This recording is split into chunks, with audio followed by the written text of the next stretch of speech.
The wind screamed through the gaps in the metal walls like a dying animal.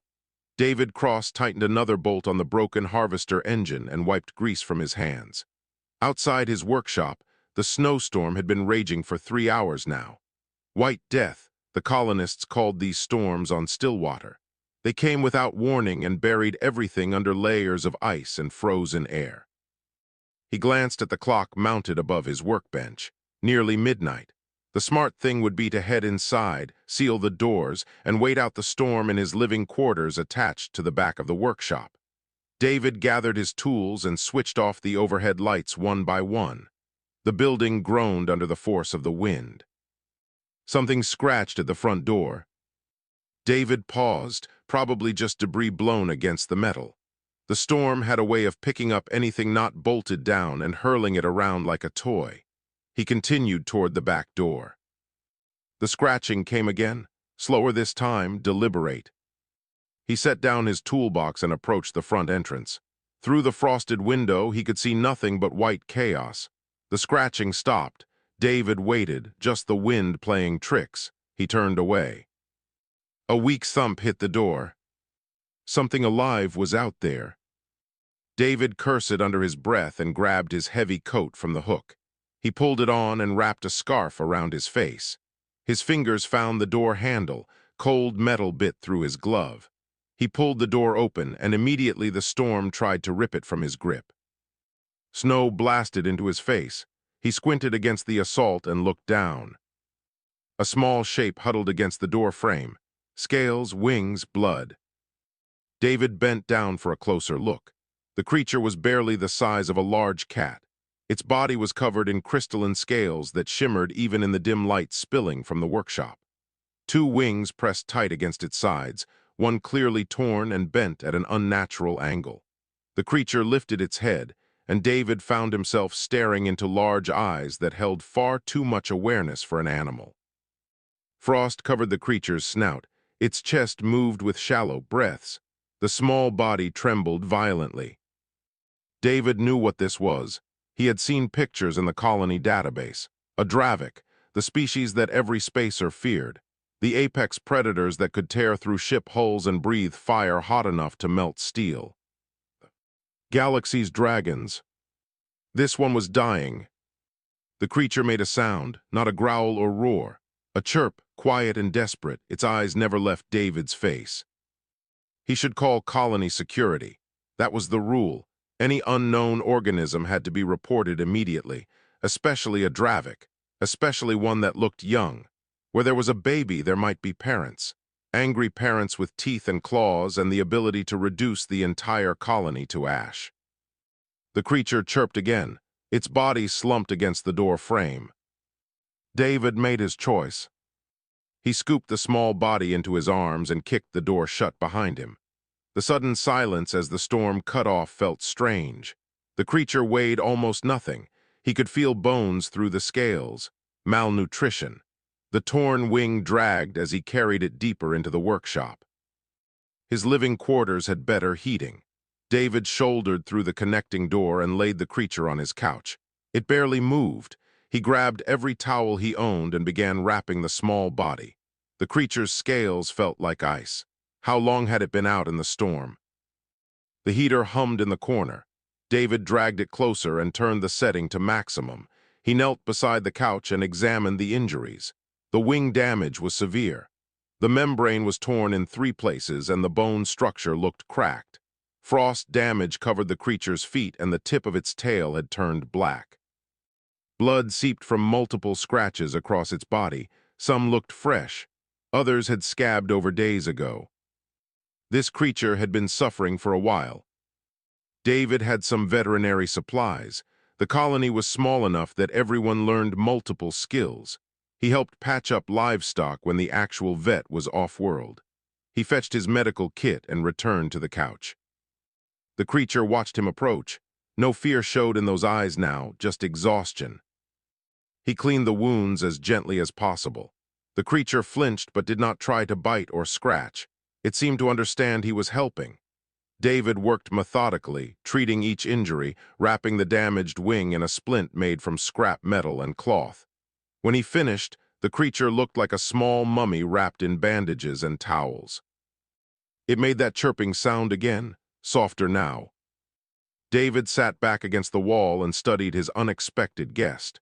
A Dravik infant in his home. The colony security would lose their minds.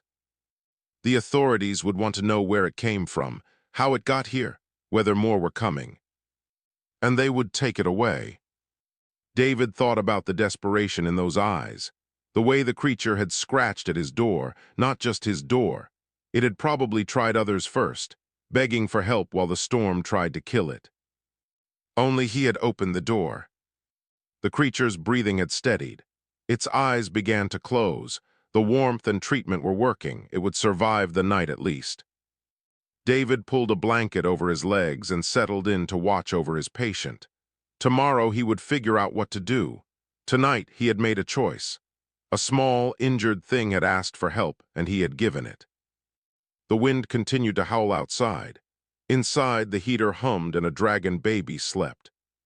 Sunlight streamed through the gaps in the window shutters when David opened his eyes. His neck ached from sleeping against the wall. He blinked away the grogginess and looked toward the couch. The towels lay empty. Panic shot through him. He scrambled to his feet and spun around. Where did it go? The workshop had dozens of places a small creature could hide. Sharp tools, dangerous chemicals, heavy equipment that could crush something so fragile. A chirp came from under the workbench. David dropped to his knees and peered into the shadows. Two luminous eyes stared back at him. The creature had wedged itself between boxes of spare parts.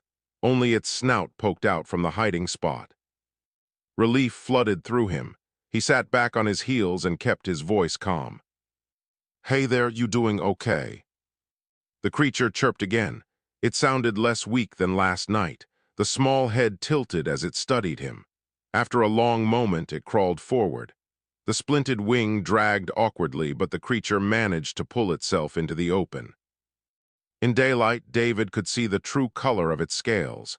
They shifted between blue and silver depending on the angle of the light. Beautiful. The creature was beautiful despite the injuries and obvious neglect. It approached slowly. Each step seemed cautious, testing. When it reached David's knee, it stopped and looked up at him, waiting for something. David extended his hand, palm down. He had read somewhere that predators felt less threatened by this gesture. The creature sniffed his fingers. Its nose felt cold and dry. After a moment, it pressed its head against his palm. The small body vibrated. A purring sound filled the quiet workshop. "You're welcome," David said softly. "Let's get some food in you." He stood and moved to the small kitchen area. The creature followed, staying close to his heels. David opened the cold storage unit and surveyed his options. What did baby dragons eat? He grabbed some raw meat from his dinner supplies and cut it into small pieces. The creature sat at his feet and watched every movement with intense focus. David placed the meat in a shallow bowl and set it on the floor. The creature pounced. It ate with desperate hunger, swallowing chunks without chewing. In less than a minute, the bowl was empty. The creature looked up at him and chirped hopefully. He cut more meat. The creature ate 3 more bowls before finally slowing down. Its belly bulged visibly. David filled another bowl with water and the creature lapped at it eagerly. When finished, it waddled back to David and sat on his foot. The purring resumed. David looked down at the small dragon perched on his boot. What was he supposed to do now? He needed to understand what he was dealing with. He needed information. But asking questions would raise suspicion. His computer terminal sat on the desk in the corner. David moved carefully to avoid disturbing the creature on his foot. It adjusted its position but stayed with him. He sat down, and the creature immediately climbed into his lap and curled into a ball. David accessed the colony database and began searching. Dravik, origin, biology, behavior. The species came from a world called Scorch, located in the Outer Rim territories. Highly intelligent, extremely territorial, capable of living in environments that would kill most other species. Adults could reach sizes comparable to small spacecraft. They formed tight family units and protected their young with legendary ferocity. David scrolled further. Dravik populations had been decimated over the past century. Poachers hunted them for their scales, which had unique properties valuable in manufacturing. Their eggs sold for fortunes on the black market. Conservation efforts existed, but enforcement remained weak in frontier sectors. The creature in his lap shifted and yawned. Tiny fangs gleamed in its mouth. Another search brought up behavioral information. Dravik infants imprinted on their primary caregiver within the first few weeks of life. The bond formed between infant and guardian was permanent and considered sacred in Dravik culture. An imprinted Dravik would protect its guardian even at the cost of its own life. David stroked the creature's head gently. It leaned into his touch. His computer chimed with an incoming message. The colony's public information channel. David opened it. Security advisory. Be alert for a missing biological specimen. Dangerous. Report any sightings immediately. Reward offered for information leading to recovery. His blood went cold. Someone was looking for the creature sleeping in his lap. Another message popped up, this one from Rachel Kim, his friend and the colony's doctor. Haven't seen you in 2 weeks. You sick? Need anything? David typed a quick response. Minor flu, staying home, thanks for checking. He closed the terminal and looked down at the creature. It had opened one eye and watched him. You were stolen, weren't you? David whispered. Someone took you from your home. The creature made a sad sound, almost like it understood. David had a decision to make. Turn the creature over to security and hope it got returned to its home world, or keep it hidden and risk serious legal trouble. Colony law was strict about undeclared organisms, especially dangerous ones.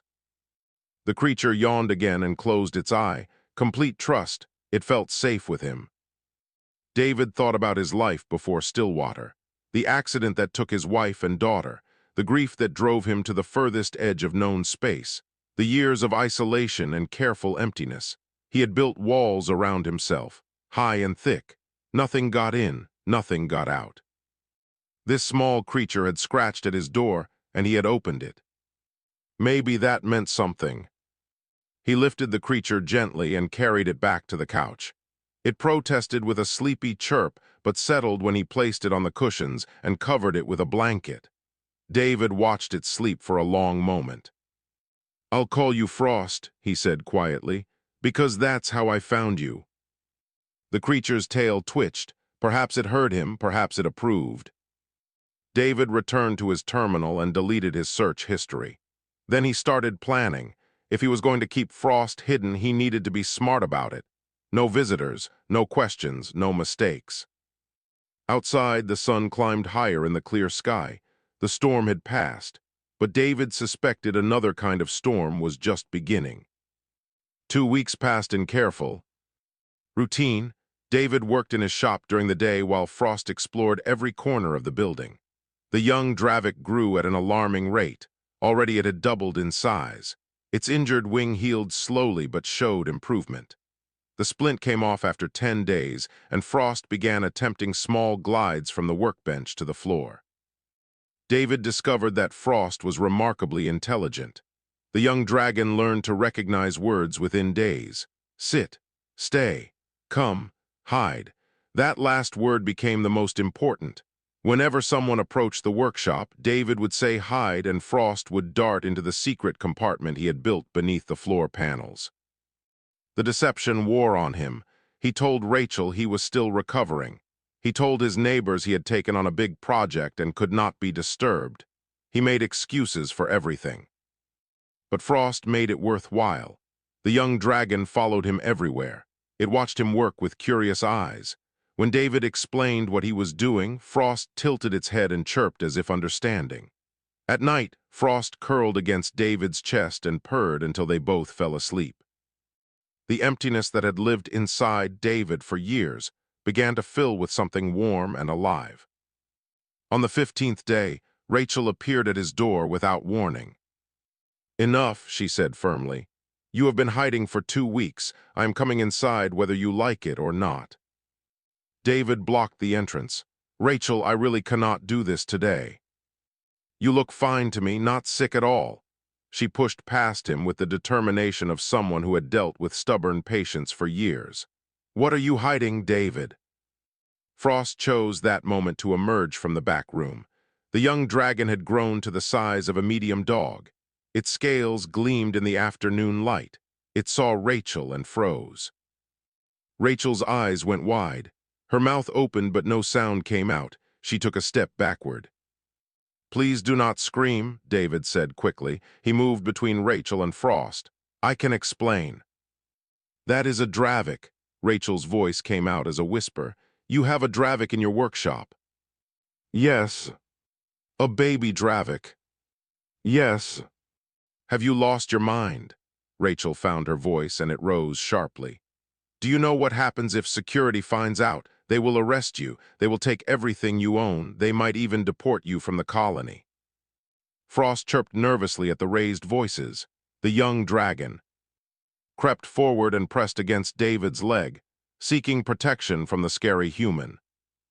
Rachel noticed the gesture. Her expression shifted from fear to confusion. It thinks you are its parent. I know. David reached down and stroked Frost's head. The young dragon leaned into his touch. I found it during the storm, injured and freezing. I could not just leave it to die. So you kept it for 2 weeks while security has been searching everywhere. Rachel ran her hands through her hair. David, this is serious, really serious. I know that too. They stared at each other. Rachel's practical mind warred with her compassion.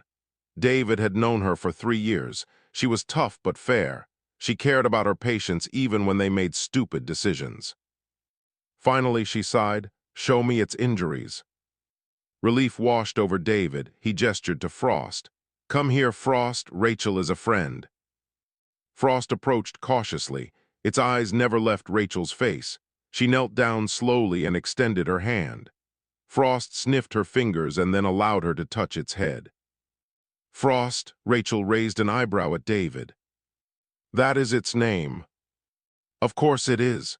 She began examining the young dragon with professional efficiency, checking the healed wing, looking at the tail that had recovered from frostbite, testing the range of motion in its legs. Frost endured the examination with patience. When she finished, Rachel sat back on her heels. You did good work. The wing will probably never be perfect, but it should heal enough for flight eventually. How much is it eating? About 3 kilos of meat per day, sometimes more. Growth rate doubled in 2 weeks. Rachel shook her head in amazement. Incredible. I have read about Dravik biology, but seeing it in person is different. She looked at David seriously. You cannot keep this secret forever. Someone will find out. I know, but what choice do I have? If I turn Frost over to security, they will give it to whoever is offering that reward. Probably the same people who stole it in the first place. You do not know that. Do not I? David's voice hardened. This colony is at the edge of nowhere. Law enforcement is minimal. Corruption is easier than doing the right thing. Frost will disappear into the black market, and I will never know what happened. Rachel could not argue with that. They both knew the reality of frontier justice. So what is your plan? Hide it. Forever, it is already the size of a dog. In another month, it will be too big to hide. I am working on that. A knock at the front door made them both freeze. David's heart hammered in his chest. He looked at Frost. Hide. The young dragon knew that word. Frost darted across the room and squeezed into the compartment beneath the floor. David replaced the panel and kicked a tool box over it. Rachel stood up and tried to look casual. The knock came again, harder. David opened the door. A man in a security uniform stood outside, not one of the regular colony officers.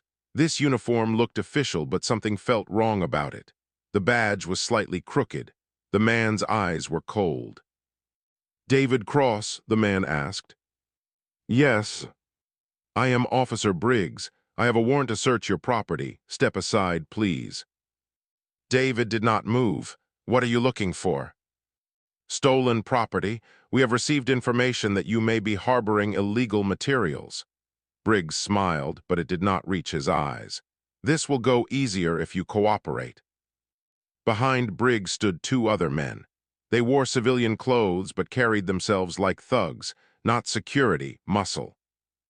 David's blood turned to ice. These were not legitimate officers. These were the people looking for Frost. Rachel stepped up beside him. I am Dr. Rachel Kim. This man has been under my medical care for 2 weeks. He has been too sick to steal anything. Briggs ignored her. He pushed past David and entered the workshop. The two thugs followed. They began pulling equipment off shelves and opening cabinets. You cannot do this, David protested. That warrant is fake. Prove it. Briggs walked slowly through the space. His eyes scanned every corner. Nice workshop you have here, lots of places to hide things. One of the thugs approached the toolbox covering Frost's hiding spot. He kicked it aside. His hand reached for the floor panel. David stepped forward, but the other thug grabbed his arm and twisted it painfully behind his back. Rachel shouted in protest. The first thug lifted the panel. His face split into a grin. Found something, boss. Frost burst from the compartment with a shriek of rage. Frost moved faster than David had ever seen. The young dragon launched itself at the thug's face. Claws raked across the man's cheek. He screamed and fell backward. Frost landed in a defensive crouch between David and the intruders. Its body vibrated with a low growl that seemed too deep for something so small. Get back, Briggs shouted. He pulled something from his belt, a shock net, the kind used for capturing dangerous animals. Frost saw the weapon and shrieked again. Small flames licked from its nostrils. The temperature in the workshop spiked. The thug holding David released him and backed away. Fear replaced greed in his eyes. Rachel pulled David toward the wall. Everyone froze in a tense standoff. Briggs kept the shock net ready. That creature is stolen property. Hand it over and we will forget about the harboring charges. Stolen from whom? David demanded. You are not real security. That warrant is fake. You are smugglers looking to sell Frost back to the black market. Smart man, Briggs grinned. But also a stupid man. That creature is worth more money than you will make in 10 lifetimes. You really think you can keep it? Frost growled again. The young dragon understood the threat even if it could not understand the words. Its eyes tracked every movement Briggs made. I am not giving Frost to you, David said firmly. Leave now or I will report you to real security.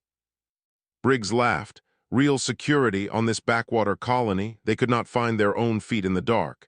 He gestured to his thugs. Take it. The two men moved forward cautiously. Frost prepared to fight. David could see the young dragon's muscles tensing. It would defend him even though it was still just a baby, even though these men could hurt it badly. He could not let that happen. David stepped in front of Frost. You will have to go through me first. That can be arranged. Briggs nodded to the thug with the scratched face. The man pulled out a heavy wrench and advanced. Rachel grabbed a tool from the nearby bench. Touch him and I will crack your skull open. The situation was spiraling out of control. Someone was going to get seriously hurt. David's mind raced for a solution. Fight. Run. Stall for time. Nothing seemed viable. Then the workshop door burst open. Helen Walsh stood in the doorway. The elderly woman lived 3 buildings down. She was small and bent with age, but her eyes blazed with fury. Behind her stood half a dozen colonists, neighbors, people David had helped fix equipment for over the years. What exactly is going on here? Helen demanded. Briggs turned to face the new arrivals. His confident expression faltered. Slightly, official security business. Leave now. Official security does not threaten people with wrenches, Helen shot back. She looked past Briggs to David. You all right, son? David nodded. Frost remained pressed against his legs, but the young dragon's growling had stopped. The shift in numbers had changed the dynamic. Helen marched forward and stared at Frost. Her expression softened. Well now, is that what all the fuss has been about? Mrs. Walsh, you should not be here, David said quietly. Nonsense, I heard shouting and called some folks. She bent down slowly and looked at Frost. The young dragon tilted its head and studied the old woman. After a moment, Frost chirped softly. Helen smiled. Pretty thing, injured when you found it. Yes. And you nursed it back to health like the good man you are. Helen straightened and turned to face Briggs. Now explain to me why you are threatening my neighbor over an act of compassion. Briggs had lost control of the situation. Too many witnesses. He tried to salvage his authority. That creature is dangerous and illegally harbored. We are confiscating it under colonial law. Show me your identification, one of the colonists demanded. He was a large man who worked in mining operations. Real identification, not that fake badge. Briggs' hand moved toward his belt. David tensed. But before anything could happen, a new voice cut through the tension. Everyone freeze, actual security here. Captain Liu entered the workshop with 4 officers. She was a tough woman who ran the legitimate security force with zero tolerance for corruption. Her eyes swept the scene and missed nothing. The cowering thugs, Briggs' fake uniform, Frost pressed against David's legs. Briggs, Liu said coldly, I should have known. We have been looking for you for 3 days. She nodded to her officers. Arrest him and his friends, smuggling charges, false impersonation of security personnel, attempted theft, assault. The real officers moved fast. Briggs and his thugs were cuffed and dragged toward the door. Briggs shot David a venomous look. This is not over. That creature is still illegal. Save it for your trial, Liu said. She waited until they were removed before turning to David. We need to talk about your pet dragon. David's heart sank. Frost was safe from smugglers but now faced official scrutiny. That might end up being just as bad. Rachel stepped forward. Captain, David found this creature injured and dying. He saved its life. That should count for something. I am sure it does, but there are protocols, regulations. Liu looked at Frost with a mixture of concern and curiosity. And we have another problem. The colony received a transmission this morning. A Dravik ship is in orbit. They are demanding their stolen offspring back. The workshop went silent. David felt Frost shudder against his leg. The young dragon made a small, frightened sound. It understood something bad was coming. How long do we have? David asked quietly. They are sending a delegation down in 2 hours. Liu's expression softened slightly. I am sorry, David. I know you probably got attached, but that creature needs to go home to its own kind. David looked down at Frost. The young dragon looked back with complete trust. Frost did not know what home meant anymore. It knew workshop, workbench, food bowl, David. The bond between them was real and deep. Breaking it would hurt them both. But what choice did he have? Frost's real family was coming. A baby needed its mother, its own species, its own culture and language. David was just a human who had opened his door during a storm. He knelt down and gathered Frost into his arms. The young dragon nestled against his chest and purred. Okay, David whispered, we will face this together. Outside, the sun began its descent toward the horizon. In 2 hours, everything would change.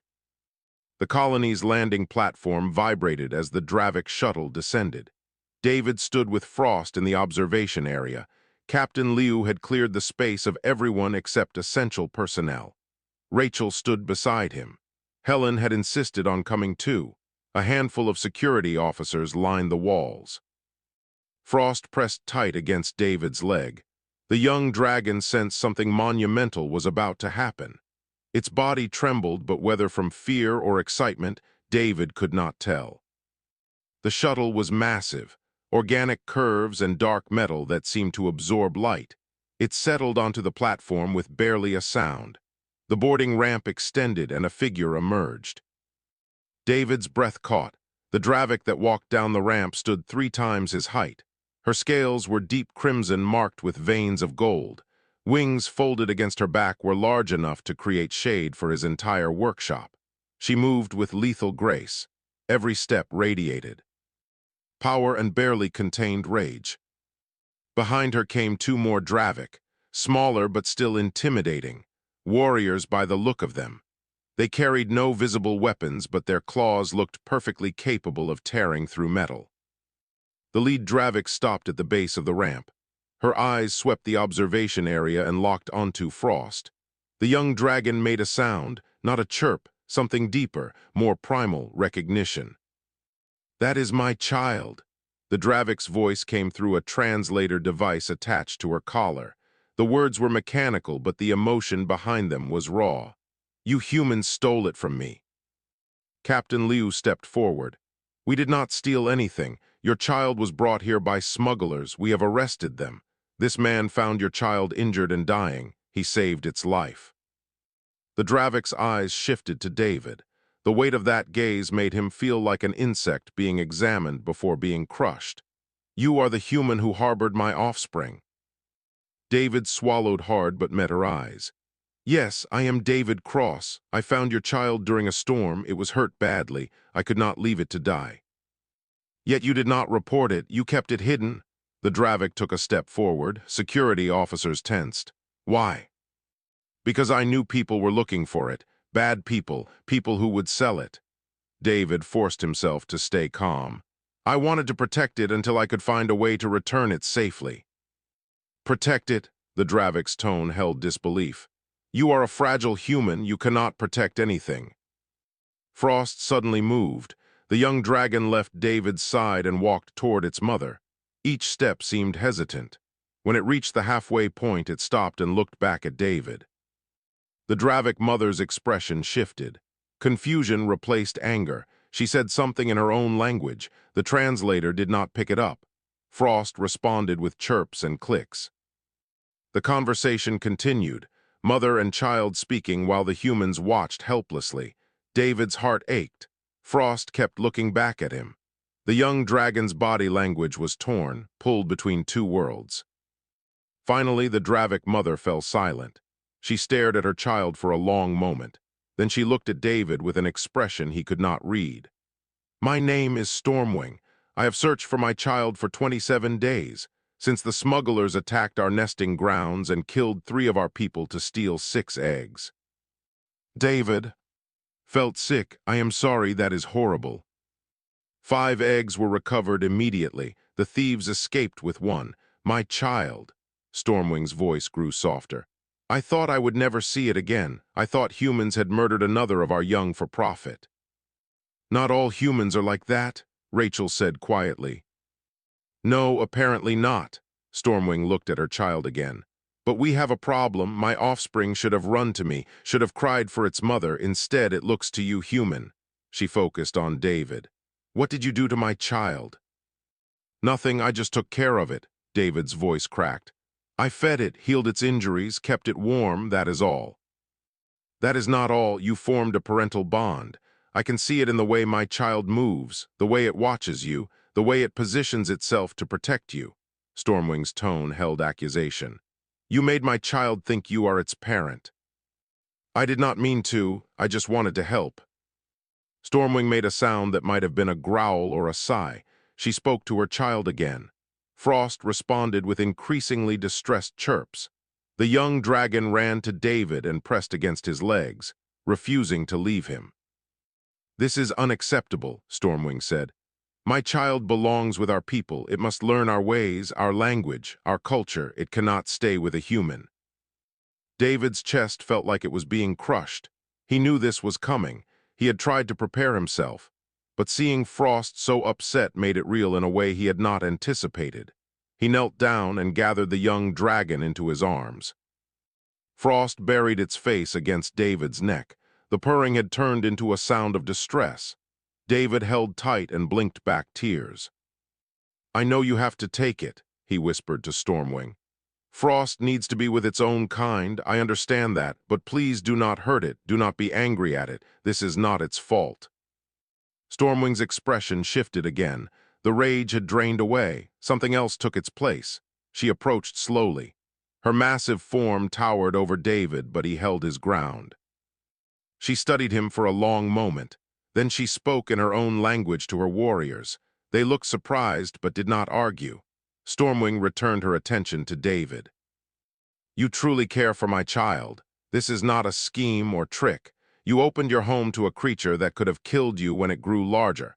You risked legal punishment to protect it. From those who would do it harm, she paused. Why? David looked down at Frost. Because it asked for help, because it was cold and hurt, because leaving it to die would have been wrong. I lost my own family years ago. I know what it feels like to be alone. I could not do that to another living thing. Stormwing was quiet for a very long time. The platform was silent except for the wind.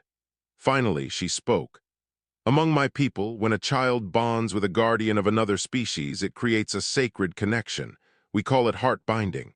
It has not happened in generations, but our ancient laws are clear. A heartbinding cannot be broken without destroying the child's spirit. David's head snapped up, hope flickered. What are you saying? I am saying that my child has chosen you as its second parent, and I must honor that choice, no matter how much it pains me. Stormwing's words hung in the air. David's mind struggled to process them. Second parent, heart-binding, ancient laws, it sounded impossible. I do not understand, he managed to say. My child cannot leave you without suffering permanent harm, but it also cannot stay on this world without learning the ways of our people. Stormwing looked at him directly. You must come with us, to our home world. You will live among the Dravik and help raise my child alongside me. Complete silence followed. Even the security officers looked stunned. Rachel grabbed David's arm. You cannot be serious. David has a life here, a business, friends. And my child has formed a bond that transcends species. Stormwing's tone was firm but not unkind. I do not ask this lightly. I know what I am demanding, but there is no other way. The bond must be honored or my child will suffer. David looked down at Frost. The young dragon had stopped making distressed sounds. It looked up at him with those luminous eyes, waiting, trusting, believing that David would find a way to make everything right. Could he do this? Leave everything behind?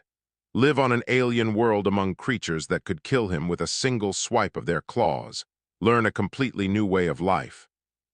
He thought about his workshop, the quiet years of isolation, the careful routines that kept grief at bay, the walls he had built around himself. Frost had scratched at his door and he had opened it. That single choice had led to this moment. Sometimes one choice changed everything. What would I be doing? David asked slowly. On your world, I mean, what would my role be? Stormwing seemed surprised by the question. She had expected more resistance. You would be Frost's guardian. You would teach my child about humans, about compassion and gentleness and the things that make your species unique. I would teach it about being Dravik. Together, we would raise a child that bridges two worlds. And afterward, when Frost is grown, you would be the first human ambassador to the Dravik people. You would help us understand your species better, help prevent future conflicts. Stormwing's expression softened slightly. You would be honored among us, protected, valued. Rachel squeezed his arm harder. David, think about this. You cannot just leave. Why not? David surprised himself with the words. What do I have here, really? A workshop full of machines, a handful of friends I barely see, years of existing but not really living. He looked at her. You told me once that I needed to find something worth caring about again. Maybe this is it. Taking care of a baby dragon on an alien planet is not what I meant. I know, but it is what I have. David managed a small smile. Besides, someone has to make sure humans do not look completely useless in front of the dragons. Helen Walsh stepped forward. The old woman had been quiet until now. You helped my grandson when he got sick last year, worked through the night to fix the environmental controls in his housing unit, saved his life.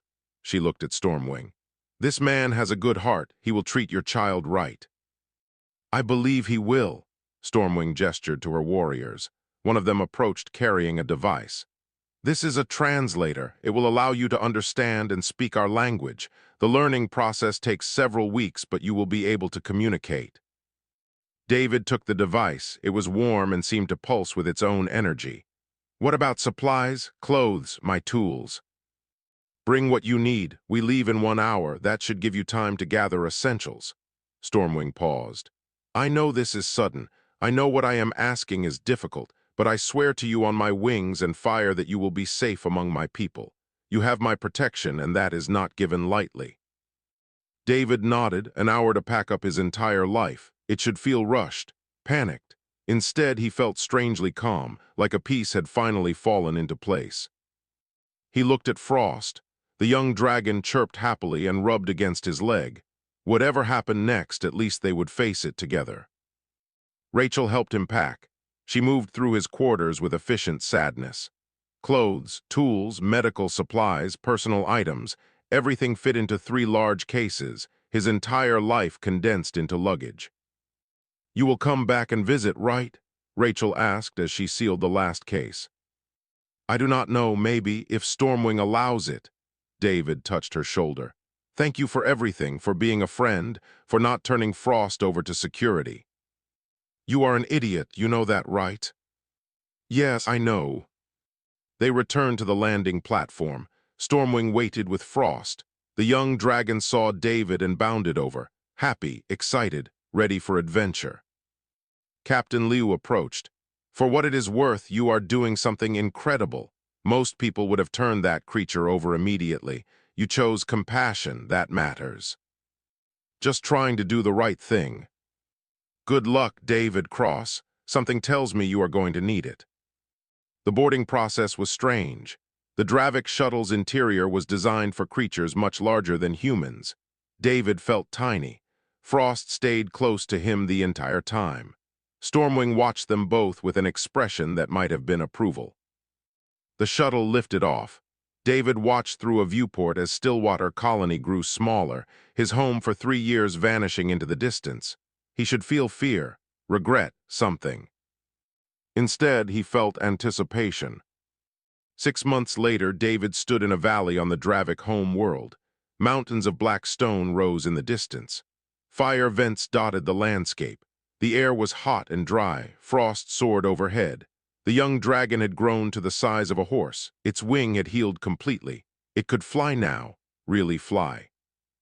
David had learned the Dravik language, had built relationships with Stormwing's clan, had found purpose in teaching young Dravik about human culture while learning about theirs.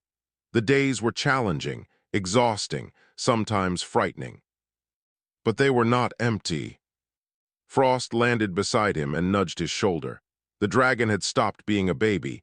It was becoming something magnificent, but the bond remained, the trust, the love. Stormwing approached from the nesting caves. You have done well, David Cross. My child is strong because of you, our. People are beginning to understand yours because of you. You opened your door to a creature in need, and it changed both our worlds. David smiled and stroked Frost's neck. The dragon purred. Some things never changed. I just got lucky, he said. No, you made a choice. That is different than luck. Stormwing spread her wings. Come, the council wishes to discuss opening formal relations with human colonies. They want your advice. Me, I am just a mechanic. You are the human who opened his heart. That is far more valuable. David followed Stormwing toward the council chambers. Frost walked beside him. Together they entered the massive cave where Dravik elders waited. One choice had led to all of this. One moment of compassion during a storm. David thought about his old life on Stillwater, the isolation, the grief, the careful numbness. He did not miss it at all. Sometimes the best way forward was to open the door when someone asked for help, even if you did not know where it would lead, especially if you did not know where it would lead. David had opened his door. Frost had found a home, and together they had built a bridge between worlds.